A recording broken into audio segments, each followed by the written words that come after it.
This is Kelly Hill, editor for Test and Measurement at RCR Wireless News. Welcome to Carrier Wrap. This week we catch up with Steve Berry, President and CEO of the Competitive Carriers Association, for an update on the legislative agenda on Capitol Hill. That interview after this.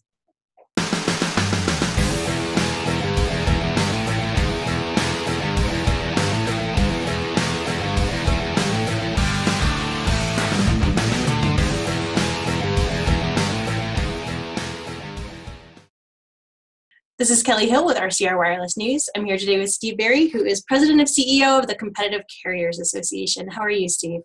Just fine, Kelly. You? Good. Thanks for being with us today. So let's talk a little bit about what's going on right now in terms of legislation, regulation. Can you give us kind of some of the key things that you guys are working on right now? Well, thanks, and thanks for having us. You've been a strong supporter of CCA and our shows, and always great to visit with you.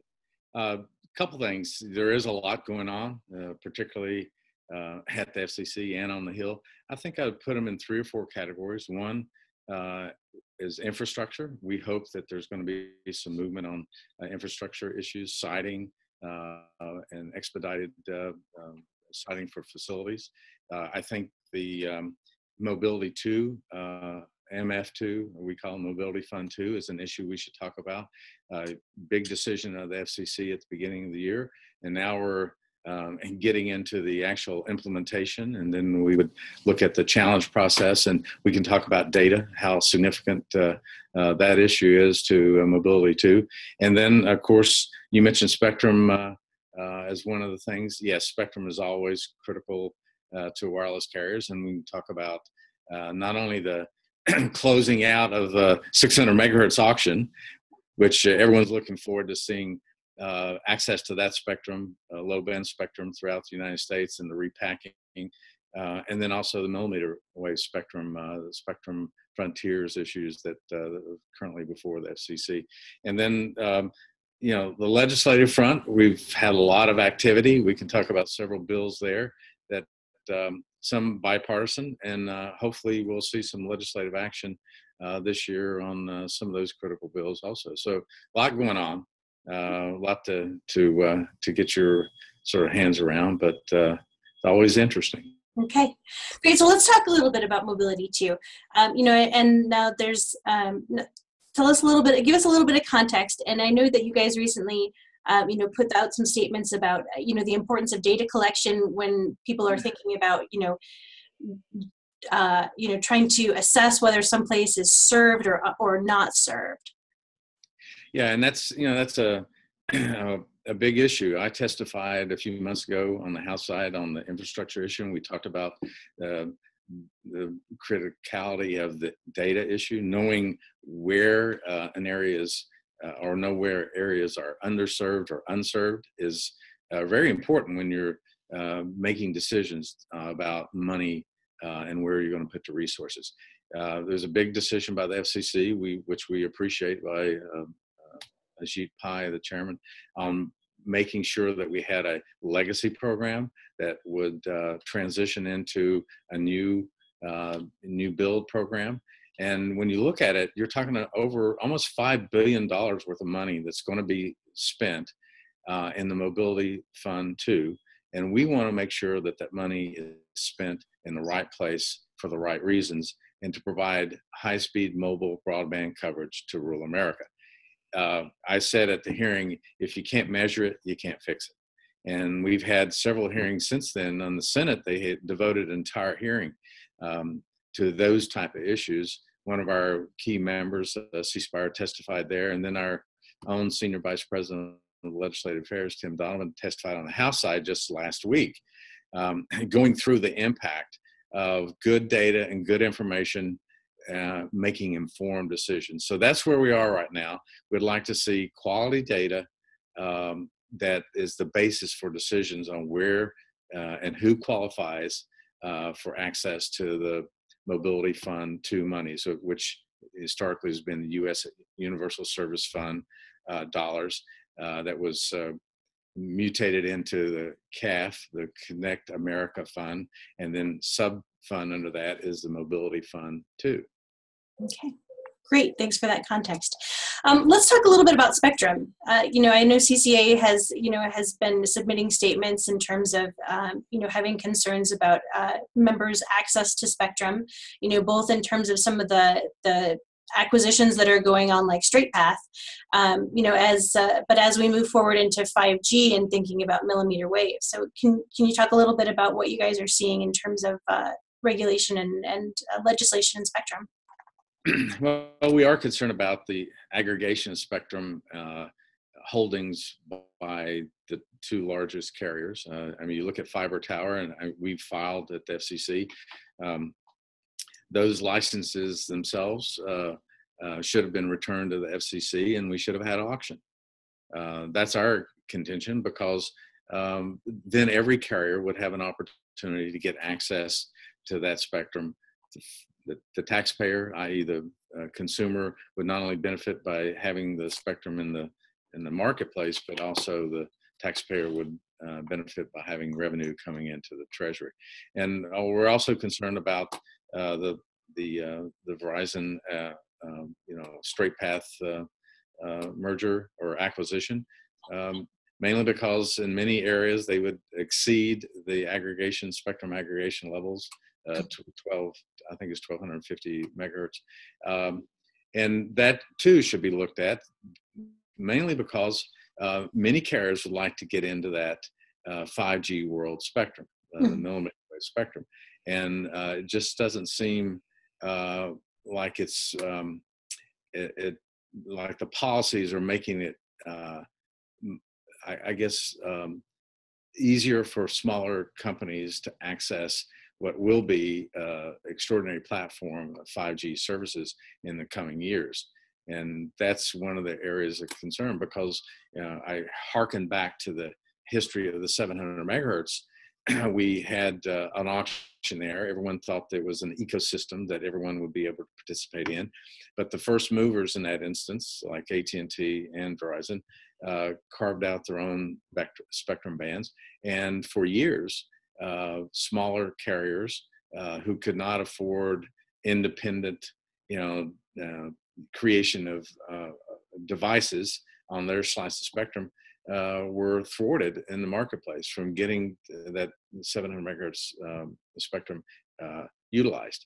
And we just want to make sure that going forward, every carrier has an opportunity to bid or access the spectrum that's going to be the new first mover spectrum in the 5G world. And we've seen the benefits of being the first adopter and first mover in past generations of technology.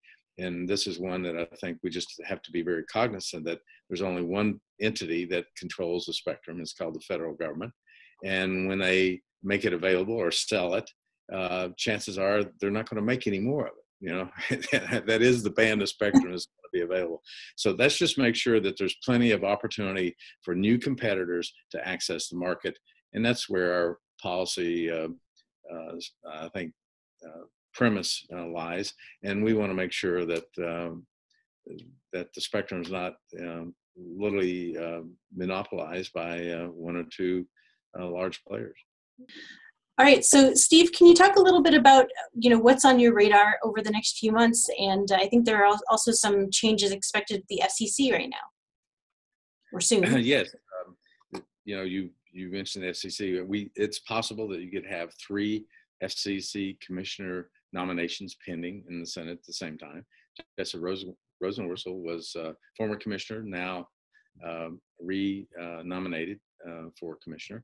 And then you have Ajit Pai, chairman, that also needs to be renominated for another tour duty.